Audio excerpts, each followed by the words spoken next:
Have you guys, just like Ray, like he had one at the tip of his tongue, but have you guys ever been interested in that single Bible verse that you're like, what is there more than this? Is there something out of No, I'm this? playing. Go ahead. Go ahead. And I'm gonna bring something out very special for you tonight, right? It's Ecclesiastic 11:1, right? And Ray is going to dissect this with me here.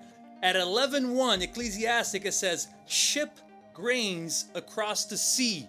After many days, you may receive a return." Written by King Solomon, which is known to be the greatest king of abundance and wealth and wisdom from God.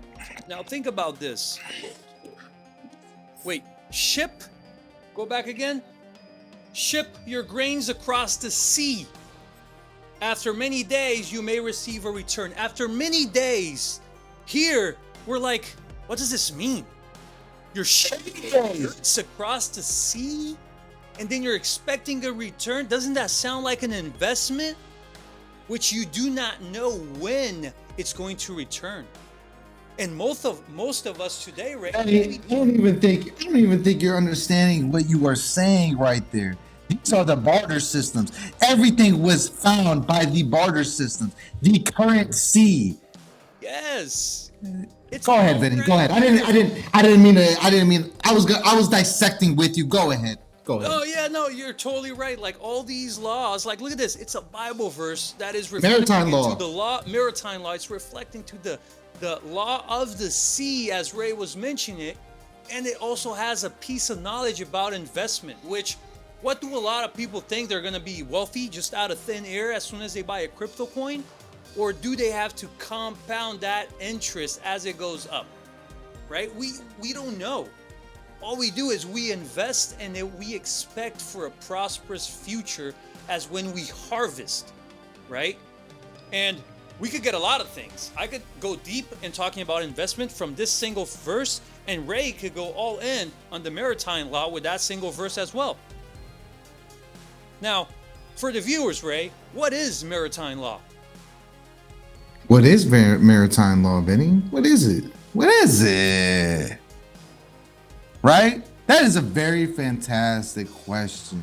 And look, I'm gonna do something what you all should be doing, right? What is maritime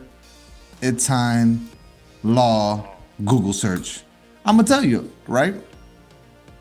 Maritime law, also known as admiralty law, is the body of law that governs maritime activities and disputes related to navigate waters and the sea. That's why I keep saying currency.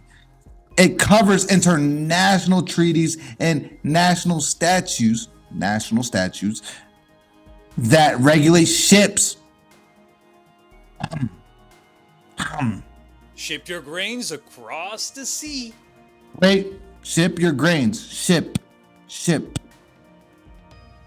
What was Noah's Ark? Anyways, navigate shipping and marine commerce, as well as issues such as safer rights, marine pollution, salvation, and cargo disputes.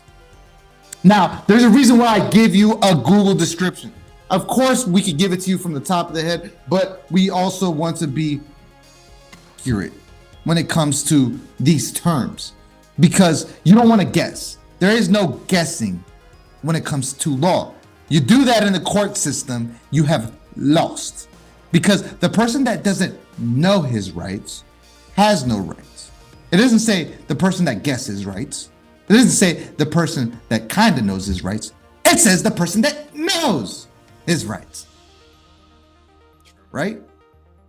The person that doesn't know his rights has no rights. That means the person. People didn't know that if you ride a boat, there's specific laws that you have to follow. They don't know that. Maritime law. Just your birth has a lot to do with that. Ships. Oh, big piece of knowledge there, Ray. Big piece of knowledge. All of this is everything that you deal with the bank. What is that? Those are all terms. The moment you are born, you're brought in a birth certificate. What have you? What is? I'm sorry. Okay, I'll go ahead and say it in a different way. So when you are born, right? What have your parents consented to? Right? And I will leave that question open. What did they consent to when they signed the birth certificate? No, I'm not. We're not going to answer these questions. Go figure it out yourself. Don't get me in trouble over here. Anyway, sorry. I'll just say something. Did you create the birth certificate, or did you sign for the whoever party it was or governmental agency to create it for you? Because they created, therefore they own it. You know, give Caesar what is Caesar's. So Nobody owes you anything. You know, I'm just saying you didn't create that birth certificate, so is it yours? Unless you do something specific to it. They don't owe you anything. Why? Because you consented. Everything that's happened to you is by consent. Have you noticed? Have you noticed every time you sign a contract, it's pages deep. They know you're not going to read it. They know you're not going to read it. There's nothing wrong. There's nothing wrong. You have consented. So you deserve what's coming to you, right? You deserve it. It is what it is. You don't know how to take action even if you did read it. It doesn't matter, right? You have to operate in commerce. So you operate in the public. In the public, right? Please know these distinctions between privacy, private, and public. Please Now, know the difference. With that single verse, right, that we said, ship your grains across the sea. We just did a whole background check on what angles could it go to. Now watch 11:2. Invest in 7 ventures. Yes, in 8. You do not know what disasters may come upon the land. Another big bombshell about investments right there, right? You don't just want to invest in one venture. There's so many ventures out there. You put all your eggs in one basket. Me and Ray had brought a guest over, Anish, and he was explaining about a buddy of his that put all his money into one basket. I think it was Chainlink, the coin. And guess what? After a while, Chainlink went down and he lost about almost $10 million. So guess what? That's not a very healthy venture. And it says here on the Bible, on the scripture, invest in 7 or 8 ventures in order for you to keep your business, your life afloat, right? And this does not even mean ventures. It also means you donating, right? Doing a good cause and not expect any outcome back. And when you guys are out there mowing your neighbor's lawn, and then you're like, well, he would never do that for me. No. What? If I did something for you, it. There's no reason to bring it back up. You know how many things Benny does for me? How many things I do for Benny? Not one time do we ever bring it up. That is kind of crazy. This is the first conversation I'm having about it. Really. I'm being honest. I can't remember in the 2 years that we had conversations. We had maybe funky language, but not anything saying, oh yeah, you're doing more or I'm doing more. No, we always said, we know we're both putting in the work. Yes, be humble. Be humble. That's what you have to be. It's like, Ray, when you be grateful. I think the better term is be grateful. Be grateful for what you have. I get to cut this yard. I get to learn a lesson. I get to breathe life that God gave me. Be grateful that you get to do all these things for other people. Give without a care of wherever it's going to come back. I always tell Benny, anytime we were ever in a circumstance, what I always tell you, Benny, I told you this. I said, hey man, I'm not worried about a thing. Why? Because I am a man of God and God will take care of me. He will provide. He always provides. That's the thing. He always provides. Always. In one form or the other. He's not going to always provide you with cash, but with the wisdom to go and seek cash. Go find it. Go make it. Go exchange for it. He'll give you that ability. Now, if you're going to donate, don't just go out and, oh, I donated this, I donated that. Remember, you're not expecting anything in return. Nothing. These Bible verses are like fire. However, here, go back, Ray.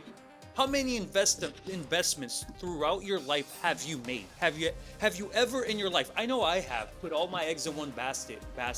But this was before I read this Bible verse, right? Ecclesiastes, which it specifically says, do not invest in 7 or 8 ventures.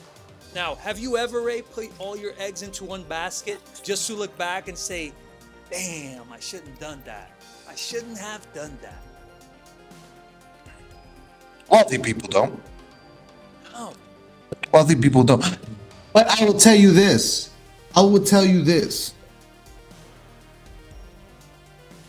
There's different ways of looking at it. There are times where you will put all your eggs in one basket. You will. And it's because you're riding with God that you know it's going to turn out that way. There are NBA players right now that they don't think about anything else. When they were going up, right? They were training every day, working every day. They knew this is what they wanted to do. If this is what you want to do, then that is different. That is totally different. But if you're a man of $1 billion, are you going to go ahead and put your entire $1 billion into Apple? I don't think so. I don't think so. They would never do such a thing. Never. We are talking about legacy. We're talking about, at the moment, you have millions to billions of dollars. So there's different ways of looking at it. But when it's time to get good at something, then you put all your eggs in one basket. That's just how I look at it. Because you got to get good at something. But once you're smart enough and you have all this accumulated wealth, why would you do that? When you have the wisdom of God, then you might want to put all your eggs into one basket. Then. Go. But it just depends. It just depends. I'm just chiming in. Like everything, God says certain things in the Bible, right? God says certain things in the Bible, and then you'll be confused. You'll think it's a contradiction, but it's not a contradiction. It's how you use wisdom and discernment to make your choices. Sharp. Yes. Wisdom. Just because it says in the Bible, honor thy father, thy mother, doesn't mean your parents were perfect. It just means to forgive them and honor them, because that's where you will find your peace. This has nothing to do with them. When it says honor thy mother, thy father, it's speaking to your commitment to your happiness and peace, to your tranquility. Sharp. I like that, Ray. It's just examples, right? People will be like, oh, it means honor thy mother, thy father. That means my parents are always right. No, it does not mean that. It did not say that. It said honor them. What does honor mean? Respect. And there was this wise person. His name was Sandrew Pape. I can't say his name. Sandrew Pape. Pepe. His name. Pepe. Pepe. You know who I'm talking about. Yeah, I do. You know what I'm talking about. I shouldn't have done it like that. Okay, I'm sorry, guys. But he said something valid. It's not. I am not a fan of anything or anyone. But he said that when you come to America, everything's skyscrapers. But when you go to other countries, they have honor. Strength. And when you see the honor, and I might be using the wrong word, right? But I'm thinking more of honor. They have honor into who they were as a country. Nothing wrong with the United States. Love the United States. We're only about 300 years old. But when you go back to the Roman Empire? What type of monuments do you see? There is history. I'm speaking about the history. That's all I'm saying. They have honor in it. They have pride in it. They have love for it. It looks different. It feels different. That's true. It's beautiful. Europe, you go to Europe, you feel like the architecture, those beautiful castles. You're like, is this Earth? Because when you go back to the US, you're like, what architecture is this? It's like modern? What? That's how I love it. I love it. I get it. I get it. I get it. It's like just a square box. So you build a building, it's like Lego blocks. There, no, it's like This right here, this portrait right here, would be Galileo. You know what I'm saying? Like, I'm just saying that the way they treated things were different. And I don't mean to get off topic, obviously, but I'm just saying, putting in things into perspective. That's all I want to do, is put things into perspective. You know, everybody has an interpretation that in Genesis, right? Oh my God, they got me into Genesis, but Adam and Eve, everybody thinks the serpent was evil. But if it wasn't for the serpent, we wouldn't